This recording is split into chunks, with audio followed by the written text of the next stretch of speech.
Are you starving even when your belly feels full? No, I'm not talking about young, healthy, active people, even older, healthy, active people who can always eat. That's not what I'm talking about. I'm talking about obese people who literally feel as hungry after they finish eating and their belly is stuffed, as hungry as they were before they started to eat. Now imagine that. So most people are not like that, obviously, and not every obese person has that problem. But when one crosses that line, it's very difficult to deal with getting back to a normal body weight. So here's a little bit of motivation as to why one should move past that. So I've done many videos recently looking at the weight issue, the obesity issue, and COVID-19. So this was back in March. Obesity increases coronavirus severity.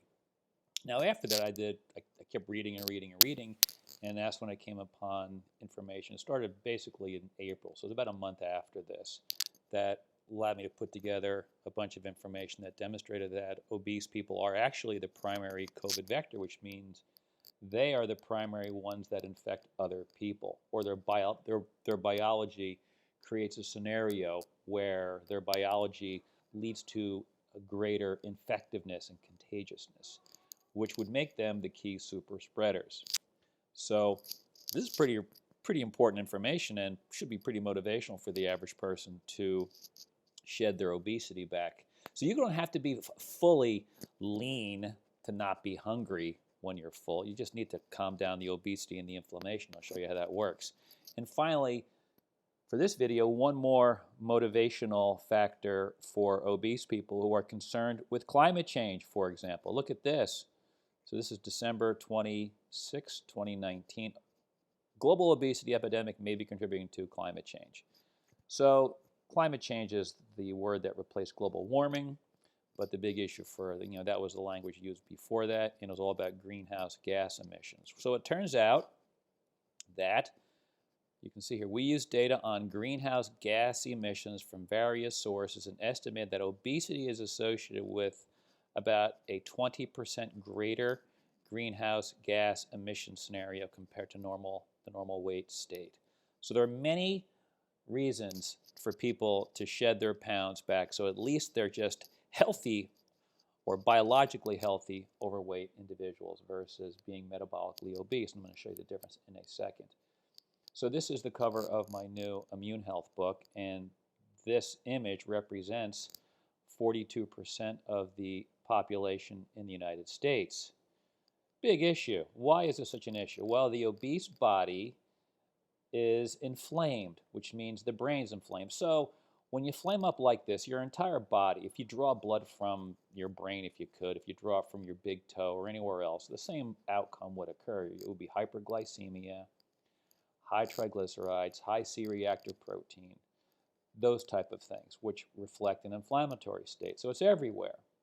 And so when the brain gets inflamed up by this systemic full body inflammatory state, the brain is no longer able to generate the sensation of satiety or fullness.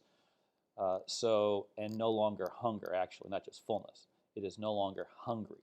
So you can be full and hungry, or you can be full and satiated. So the brain is no longer able to generate the satiety feeling where I'm no longer hungry. So the outcome is these people feel hungry all the time, even if they just stuff themselves and they have to unloosen layers or levels of belt buckles, they're still hungry. So the reason why this is the case is because the obese fat mass releases all these cytokines into circulation. And when the body is producing extra pro-inflammatory cytokines, which of course is not occurring over here in the lean state, these pro-inflammatory cytokines, they participate in the inhibition of satiety signaling, meaning I ate, and I no longer feel hungry. So I'm going to show you how this works in the brain. So I created an image that will lop off the front part of the brain and will be looking back this way. So here's what it looks like. There you go. So This area down in here, this is called the hypothalamus. This is the thalamus right there. So this is the hypothalamus. Most people have heard of it.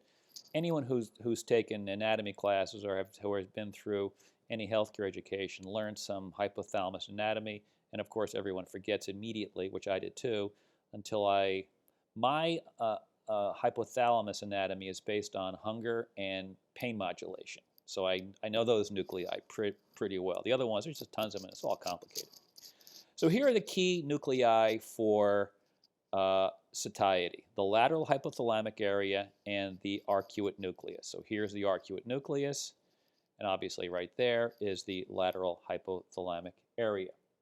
So what does the lateral hypothalamic area do? Now that's the big guy in relation to hunger. The arcuate nucleus turns off hunger. So the lateral hypothalamic area releases a hormone called orexin. Orexia means hunger. Now everyone has heard the term anorexia. So let's look at the definition, the actual definition of anorexia. So the origin, you can see it's Greek, and then you have late Latin. So what does it mean? You can see an, which means without. So an, without appetite, which means not hungry. Anorexia means not hungry, without appetite. So anorexia nervosa is a disease. So if you eat and you no longer feel hungry, you are without appetite, you in that moment have anorexia. Not nervosa, you're just not hungry. So orexia means you have appetite, you're hungry. Anorexia means that you do not. So why am I going over that? Well, it's because orexia is what is created when the lateral hypothalamic area releases this hormone called orexin. So what happens is that after we eat, the arcuate nucleus is supposed to be activated, which then inhibits the lateral hypothalamic area so that it stops releasing orexin and you are no longer hungry. So let's look at how that works. So after we eat, the pancreas releases insulin. Healthy, lean, or at least metabolically lean fat cells release a hormone called leptin. And so there are receptors on the arcuate nucleus for both insulin and leptin. So that will activate the arcuate nucleus, and then the arcuate nucleus will inhibit the lateral hypothalamic area. The outcome then in your brain is, I do not feel hungry. That is normal. That's normally how things operate. So we'll go back again. So now we're going to have a scenario where there are too many cytokines pumping around, as well as other pro-inflammatory chemicals. So in this scenario, notice how orexin has, here you go. Here is orexin, normal levels. You eat, you're fine. This is the prevailing state in an inflamed body. Orexin is pumped out more. I guess that's probably the easiest way to describe it. So there are cytokines in the body circulating around. There are cytokines in the brain circulating around. So now, after an obese person eats, well, they already have high levels of insulin in circulation and leptin, and these is called hyperinsulinemia, hyperleptinemia.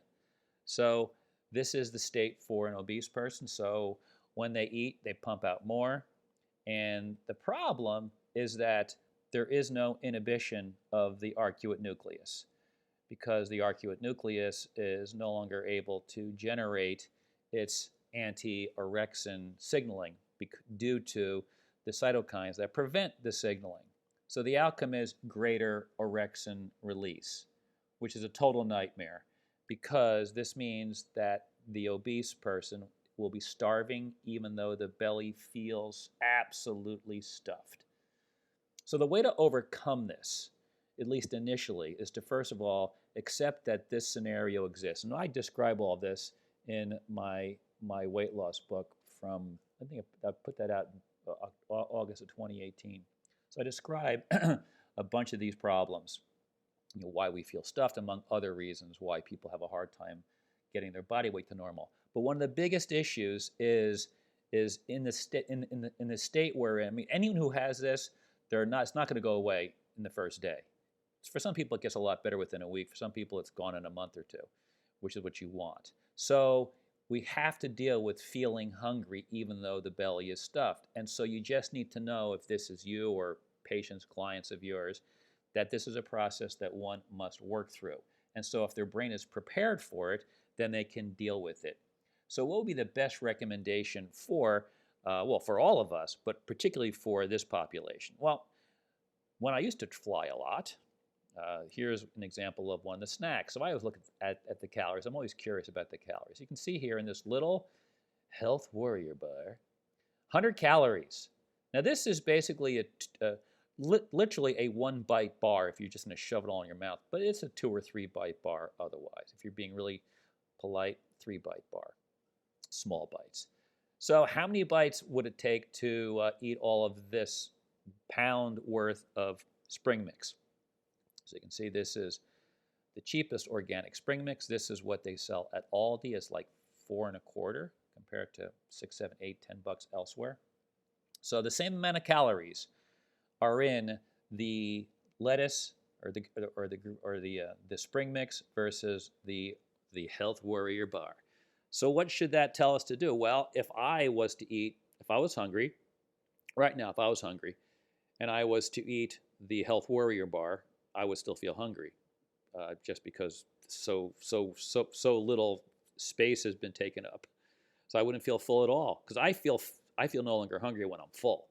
I can still eat just like anybody else, but it's like, yeah, I feel full. I'm not hungry. So if I eat the entire pound of spring mix, I'm feeling pretty full. So a little bit of dressing on there, not a lot of calories, and now you're full. So these are the calories that the obese people should be eating. Volume filling, so lots of volume at a low caloric penalty. So low calorie, high volume. That is the best way. And then remember, you'll still be hungry initially when you do this, but you just got to fight it off. Don't eat. It will pass. It will pass. Just deal with it. It will pass. And then once it passes, you'll no longer be a slave to feeling hungry all the time, which is a total friggin' nightmare for people. Absolutely nightmarish.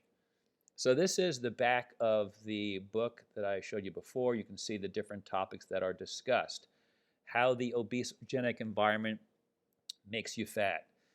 How consumeristic temptations make you fat. Your instinctual drive to overeat that makes you fat. So we all have an instinctual drive to overeat, just because of historically food not being as readily available as it is now. But how about these? How stress makes you fat, how a lack of sleep makes you fat, how chronic inflammation makes you fat, how the wrong gut bacteria makes you fat, how your body weight set point makes you fat, how your inner dietary crackhead makes you fat, how to use your brain to achieve proper weight management. Part of that is learning how to deal with feeling starving when you are full. So this is, actually I show it again here so you can read it if you want to see bigger. And cycling back to the reason why we should all be working on the obesity issue now, particularly during this COVID era, is because obese people are the primary COVID vector. I use this image all the time because people need to know this. You can read these yourself. And all of these points 1 through 6 are discussed in this article, as well as many other articles that I cite in my new book. So what should the basic recommendation be? Well, if you go down here, number 5, replace refined food calories with vegetation. This is the best way to increase the volume so you feel full and then respect fullness. That will help one get weight to normal, glucose levels to normal, because obesity and hyperglycemia are the biggest issues for the non-elderly population to deal with, to effectively get past any viral infection. Get vitamin D levels normalized, take key supplements. This is the biggie for weight management. Now, this will have an immediate anti-inflammatory effect, will mean that we'll immediately becoming more resilient to any inflammatory stimulus, such as a virus. So in this era, the books that I've written that are useful would be these 3 books. And these 3 books are available at Amazon.com.